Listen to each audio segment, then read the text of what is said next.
மாநிலங்களை பார்த்தீங்கன்னா பெரும்பாலும் அந்த மாநிலத்தோட தலைநகரமும் முதல்நிலை நகரங்களும் தான் வளர்ந்துருக்கும். ஆனால் நம்ம தமிழ்நாட்டில் தான் இப்போ 2ஆம் நிலை 3ஆம் நிலை நகரங்களும் வளர்ந்துருக்கு. சாலைகள், பாலங்கள், போக்குவரத்து, குடிநீர் வசதின்னு உட்கட்டமைப்பு வசதிகளை பெற்றிருக்கு. நகரங்கள், பேருந்துகள் மட்டும் இல்லை, கிராமங்களும் வளர்ந்துருக்கு. இது எல்லாத்துக்கும் மேல சமூக நீதி அரசை நாம நடத்திக்கிட்டு இருக்கோம். ஆதி திராவிடர்கள், மிகவும் பிற்படுத்தப்பட்ட மக்கள், சிறுபான்மை மக்கள், மாற்றுத்திறனாளிகள், திருநங்கையர், விளிம்பு நிலை மக்கள் எல்லாருக்கும் பார்த்து பார்த்து நம்ம செஞ்சுக்கிட்டு இருக்கிறோம். அதுவும் இது எல்லாத்தையும் எந்த சூழல்ல நம்ம இதை சாதிச்சு காட்டியிருக்கிறோம். நம்ம ஆட்சி பொறுப்புக்கு வந்தப்போ கொரோனா என்ற கொடுமையான பாதிப்பு உச்சத்தில் இருந்துச்சு. நல்லது எதுக்குமே ஒத்துழைக்காத, தமிழ்நாட்டுக்கு தமிழர்களுக்கு எதிராக மட்டுமே சிந்திச்சு செயல்படக்கூடிய பாஜக அரசு தொடர்ந்து ஒன்றிய அரசில் இருக்கு. ஆட்சி பொறுப்பில் இருந்தப்போ தமிழ்நாட்டு உரிமைகளை எல்லாம் ஆமாசாமி போட்டு அடகு வச்ச அதிமுக இப்போ எதிர்கட்சி ஆனதுக்கு பிறகு உண்மைக்கு புறம்பான போலி செய்திகள் எல்லாம் உருவாக்கி அவதூறு செஞ்சுக்கிட்டு இருக்கிறாங்க, பரப்பிட்டு இருக்கிறாங்க. தமிழ்நாட்டுக்கும் ஒன்றிய அரசுக்கும் பாலமா இருக்க வேண்டிய கவர்னர், ஆளுநர் என்கிற அந்த பொறுப்பில் இருக்கக்கூடியவர் என்ன பண்றாருன்னா உங்களுக்கே தெரியும். உங்களுடைய எண்ணங்களை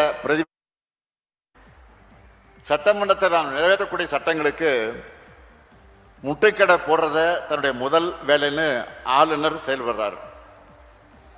இத்தனையை மீறி மக்களான நீங்க எங்க கூட இருக்கிற காரணத்தால்தான் 2021 கொடுத்த 505 வாக்குறுதிகளை 404 வாக்குறுதிகளை நிறைவேற்றி இருக்கிறோம்.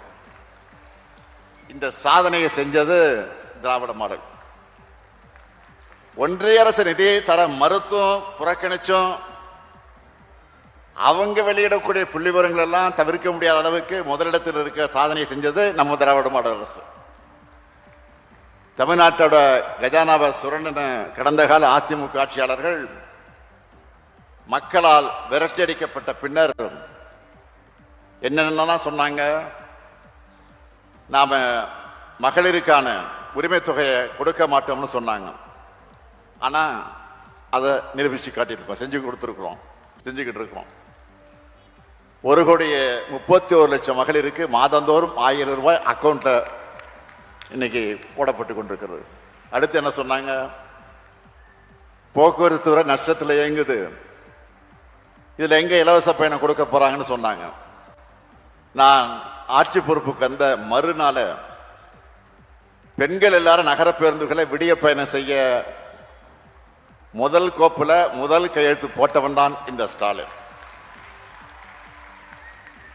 சொன்னதை மட்டும் இல்ல, மக்களுக்கு தேவை அப்படின்னு தோணுச்சுன்னா அது நல்லதா இருந்தாலும் செஞ்சுக்கிட்டு இருக்கிறோம். தினமும் காலையில 21 லட்சம் குழந்தைகள் வயிறார சாப்பிடுற காலை உணவு திட்டம் தேர்தல் வாக்குறுதியில சொன்ன திட்டமா? 48 லட்சம் மாணவ மாணவிகளுக்கு திறன் மேம்பாட்டு பயிற்சி அளித்திருக்கக்கூடிய நான் முதல்வன் திட்டம் தேர்தல் வாக்குறுதியில சொன்ன திட்டமா? இல்லையே. ஆனா இதெல்லாம் தமிழ்நாட்டுக்கு தேவை, நம்ம தமிழ்நாட்டுக்கு தேவை, நம்ம பிள்ளைகளுக்கு தேவைன்னு அதை கொண்டு வந்தோம். நாளைக்கு நம்ம பிள்ளைகள் வளர்ந்து மாணவர்களாக படிச்சு பெரிய பெரிய வேலைகளில் போய் உட்காரும் போது இந்த திட்டங்களை செயல்படுத்தினதுக்காக நம்ம திராவிட மாடல் அரசை பாராட்டுவாங்க. இன்னும் சொல்றேன், அதிமுக ஆட்சி காலத்தில் தமிழ்நாட்டுக்கு வரணும்னு சொன்னால பல தொழில் நிறுவனங்கள் பின்னங்கால் பிடரி அடிபட்டு தலை தெறிக்க ஓடுனாங்க. ஆனா நம்ம திராவிட மாடல் ஆட்சியில் 10 லட்சம் கோடி ரூபாய் மதிப்பிலான முதலீடுகளை நாம் ஈர்த்திருக்கிறோம். ரெக்கார்ட் பண்ணா ரெக்கார்டை பிரேக் பண்ண முடியாத அளவுக்கு பண்ணணும். இதுதான் என் பாலிசி. இன்னும் கூட சொல்றேன், 2 லட்சம் விவசாயிகளுக்கு இலவச மின் இணைப்பு.